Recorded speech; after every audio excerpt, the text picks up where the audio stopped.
let's just dive right in. Welcome to this explainer, where today we are unpacking the Mauryan Empire. This was ancient India's very first massive, unified administration. And honestly, this civilization didn't just shape the geopolitical map of South Asia, it completely rewired how we think about power, morality, and how to actually run a government.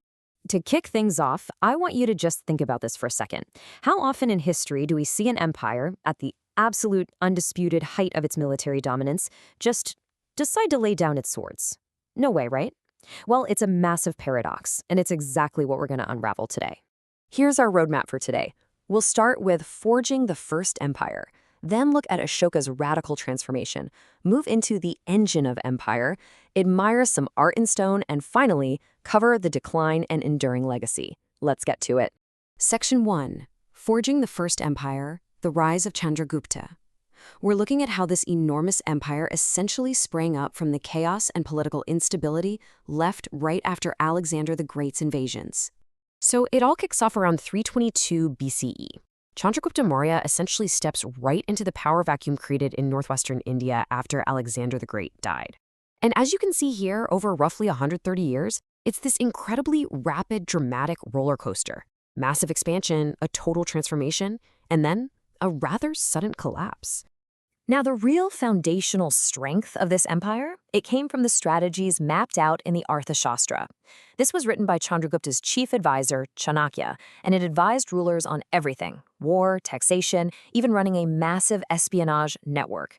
You guys, this wasn't just some abstract philosophical text. It was a highly pragmatic, almost ruthless playbook for pure survival and dominance. It basically said that an ideal government absolutely requires a strong, centralized monarchy, led by a highly disciplined king controlling the whole shebang, from the economy to foreign diplomacy. And Chandragupta took that playbook and ran with it. He used those intense political strategies to build an enormous military machine, successfully unifying northern India under one banner. I mean, he didn't just take down local rulers like the Nanda dynasty, he actually pushed back Hellenistic forces, defeating Seleucus I Nicator. By building this highly structured standing army, we're talking infantry, cavalry, chariots, and yes, war elephants, he established a level of centralized, iron-fisted control the Indian subcontinent had literally never seen before. Moving right along to Section 2, Ashoka's radical transformation, from conquest to compassion.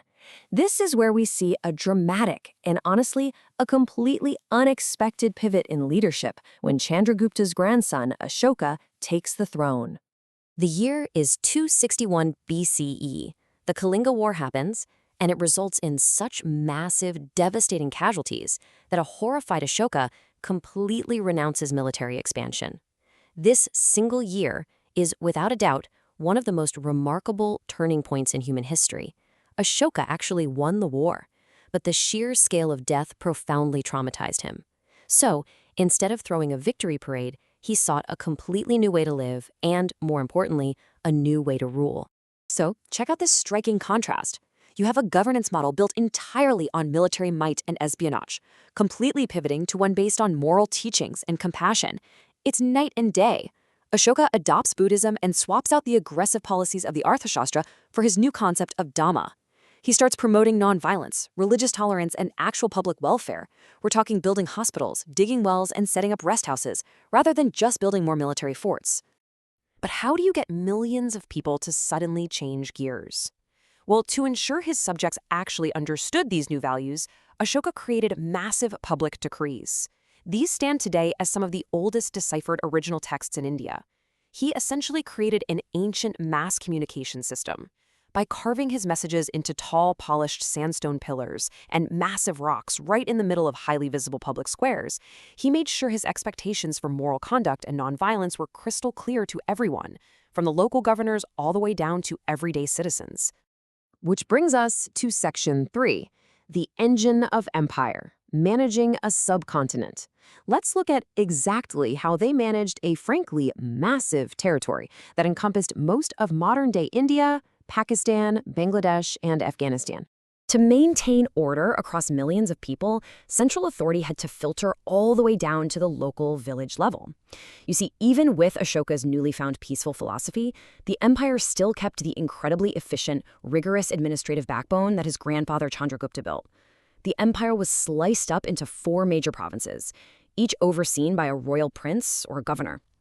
This setup allowed the emperor back in the capital, Pataliputra, to effectively manage the entire subcontinent, kind of like a massive corporate org chart, but for an ancient empire.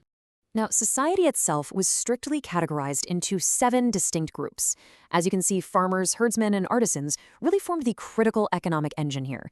They were the ones funding the state's military and administrative operations. Everyone had a very clearly defined role. While the philosophers guided the spiritual life and the magistrates kept the law, make no mistake, the sheer scale of the Mauryan civil service and their standing army relied entirely on the relentless productivity and the tax contributions of the agricultural and artisan classes. This massive tax base, combined with state-controlled industries, provided the immense wealth required to just keep the lights on in this civilization. They literally built a royal highway running straight across northern India just to speed up domestic trade.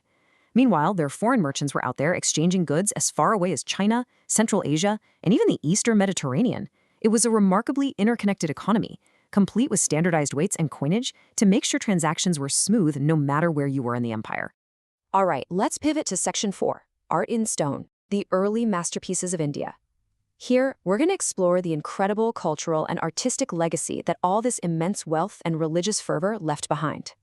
So, the absolute most famous monument to survive the Mauryan period is the Lion Capital. It's a stunning piece of polished sandstone that originally sat right on top of one of Ashoka's massive pillars. Now, think about this. While Ashoka was out there preaching peace, this imagery, 4 fierce lions facing the 4 cardinal directions, still projected immense, undeniable physical strength and imperial authority. It was just a brilliant blend of spiritual messaging wrapped up in sheer imperial majesty. But it wasn't all just towering animal figures. Mauryan artists totally mastered human forms too, taking Persian and Greek influences and reinterpreting them into something distinctly Indian. For example, the life-sized Yakshi found at Didargan is considered an absolute masterpiece of ancient art. It really shows us that Mauryan culture wasn't just bureaucratic red tape and military formations. It had this deeply vibrant, mythologically rich artistic soul that celebrated nature and the human spirit. Finally, that brings us to Section 5, Decline and Enduring Legacy, the Empire Fractures. We really have to examine how such a powerful, highly organized state eventually just fell apart. You see, after Ashoka's death, the sheer, sprawling size of the empire actually became a massive liability. It sparked a total cascade of financial strain, provincial rebellions, and frankly, just weak leadership. Without a visionary or at least an incredibly strong leader holding the center together, this highly centralized system began to crack. That massive army and the extensive civil service we talked about, they became way too expensive to maintain. And those opportunistic southern princes quickly realized they didn't need to answer to the capital anymore, so they just broke away to form their own independent kingdoms. And the speed of this collapse is staggering. It took less than 50 years after Ashoka's death for the whole state to completely unravel. It culminated in a violent military coup that installed the Shunga dynasty. It's a pretty harsh historical reality, right? The Great Mauryan Experiment ended not with a peaceful transition of power, but with the last emperor, Brihadrata, being literally assassinated by his own military commander in 185 BCE. The empire had officially fractured. Yet, despite its incredibly rapid collapse, the Mauryan legacy is so deeply, permanently embedded in South Asian history that their iconic art still represents the modern Indian state today. Just think about the magnitude of that for a second. A state that existed well over 2 millennia ago still provides the visual identity for the world's most populous democracy right now. The Mauryans laid the absolute groundwork for centralized administration, public welfare, and a uniquely Indian artistic tradition that far outlived their own political borders. So, Chandragupta built the empire with a sword, for sure. But it was Ashoka who ensured its immortality through the written word and this radical pursuit of peace.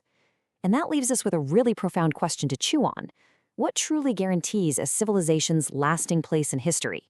Is it the bloody battles it wins? Or is it the enduring values it leaves behind? Thank you so much for joining me today to explore the Mauryan Empire. Catch you next time.